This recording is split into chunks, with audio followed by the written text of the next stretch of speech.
Hello everyone and welcome once again to The View from the Midwest. It's time for another Bleedin' Blue edition of our look at the NHL Central. Well, everything wrapped up quite nicely, so let's get right to it.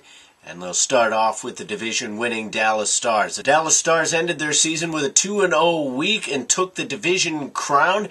They took down Colorado on Thursday at home with a 4-2 win and then turned a 2-0 deficit against Nashville into a 3-2 win on Saturday. So Dallas is going to open up the playoffs, obviously, at home as they are the division champions, and they will take on the Minnesota Wild. The St. Louis Blues finished up just behind the Stars as they had a pretty good week. They went 2-1, but that one loss ended up kind of costing them. Although even if they would have defeated Washington, they would not have passed up Dallas. They would have tied, but Dallas had the tiebreaker. St. Louis blew up the Coyotes 5-2. They came from behind to beat Chicago 2-1, and then they lost to the Capitals 5-1. Speaking of the Blackhawks, they went 1-2 on the week, essentially ending their hopes of catching the St. Louis Blues and passing them for that number 2 spot in the division. Chicago started off the week fairly well. They beat the Coyotes 6-2, which was something that kind of everybody was doing this week. They won that game in Chicago on Tuesday, then dropped the game at home that we mentioned before against the Blues on Thursday, and then dropped an OT decision on Saturday in Columbus by the final score of 5-4. Nashville went 2-1 on the week, kind of getting their momentum going towards the playoffs, but they were essentially playing for nothing as they were locked into that first wild card spot no matter what happened. They went 2-1, as I mentioned, 2 home wins and a loss on the road. They beat the Avalanche 4-3 on Tuesday, won in overtime against the Coyotes 3-2 on Thursday, then dropped that 3-2 decision to the Stars on Saturday. As I mentioned, none of it really mattered. They were locked into that top wildcard spot, and they will be playing the Anaheim Ducks in the playoffs.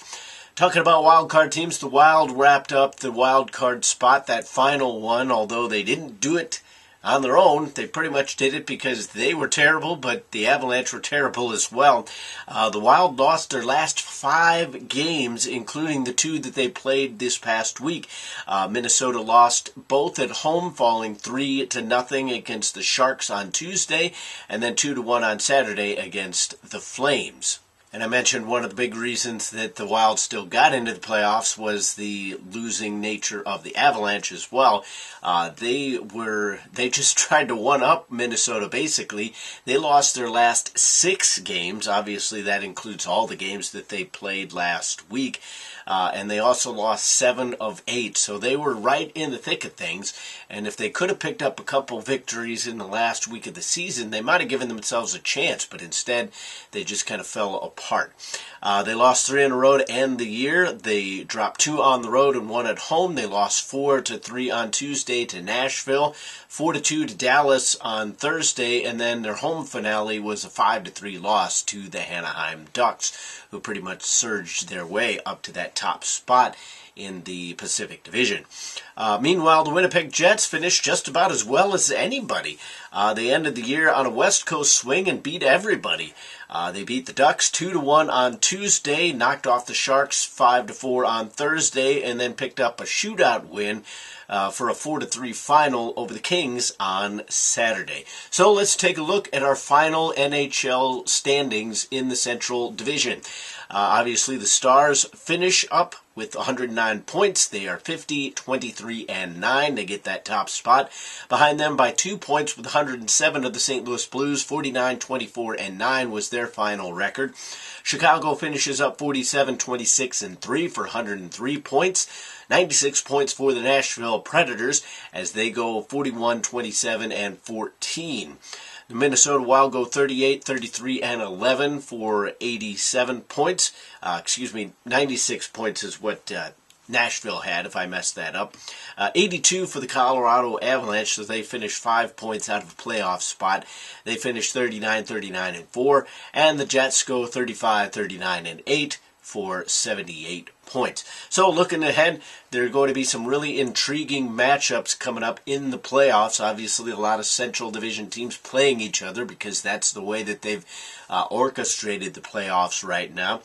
Dallas is going to open up at home against the Minnesota Wild. The Stars won the season series 3-2, but interestingly enough, neither team won on their home ice. So home ice isn't necessarily going to mean a whole lot in that series.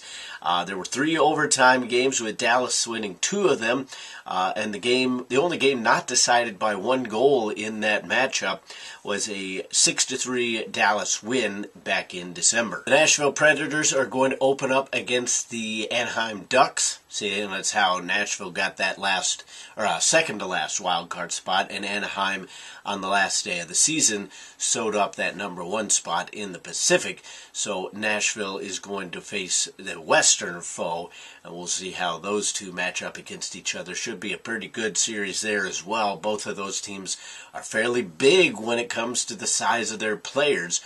They don't necessarily play that big bruising hockey all the time, but Nashville likes to try to shut people down, and Anaheim has managed to find the offense that they couldn't find at the beginning of the year. A lot of people even thought they might miss the playoffs, but they have found that offense, so can Nashville shut that down? Pecorine is going to become a big key in that one to see where everybody finishes in there. Blues are obviously going to be playing the Blackhawks in one of the most intriguing matchups of the entire first round, perhaps the entire playoffs. And it just all depends on how it all shakes out, of course. The Blues overmatched the Chicago Blackhawks 3-2 in that series for winning a season series against the Blackhawks for what seems like forever. I'm sure that they've done it somewhat recently, but it just doesn't seem like it's gone that way. Home ice didn't matter much in that series either. St. Louis split their 2 home games, barely winning a shootout decision in March. And then the Blues did win 2 of 3, though, in Chicago, although both of those took overtime to decide it. And both of those were obviously the #RoarBacon games, where St. Louis won 6-5 and then 2-1 at the end of the season. So the playoffs are starting. I'm pumped.